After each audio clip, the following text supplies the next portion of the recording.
Cette visite intervient à un moment où la population est confrontée au problème des inondations. La digue du 9e arrondissement d'Ndiamena, construite pour protéger les quartiers environnants des eaux de pluie, fait face à un défi inattendu. Une partie de celle-ci est menacée d'être coupée par les habitants eux-mêmes, une pratique qui pourrait avoir des conséquences dévastatrices. Pour la sécurité de toute la zone, des discussions ont été entamées par le ministre et quelques membres de l'entreprise en charge de la construction de cette digue pour explorer des alternatives afin de répondre aux besoins des habitants sans compromettre l'intégralité de la digue. Sur place, le ministre de l'Aménagement du territoire, de l'urbanisme et de l'habitat, Mohamed Assilek Halata, a exprimé son souci face à cette situation. Il a rappelé l'importance de la digue pour la protection des habitations et des infrastructures. Nous sommes venus constater aujourd'hui sur la digue, en termes de prévention, le DG de la police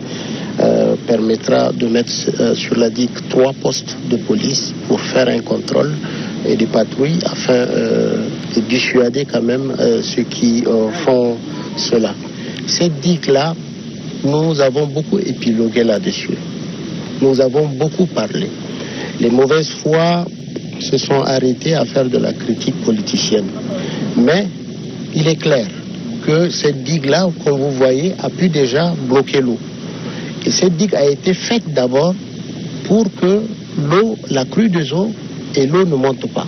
C'est-à-dire l'eau, quand du chari va monter, ne puisse pas se déverser vers les populations. Le ministre Mohamed Assilek Halata a assuré que des mesures seront prises rapidement pour prévenir toute dégradation de la digue et protéger les populations. Cependant, il est clair que la collaboration entre les autorités et la population sera essentielle pour surmonter cette crise et garantir la protection de tous.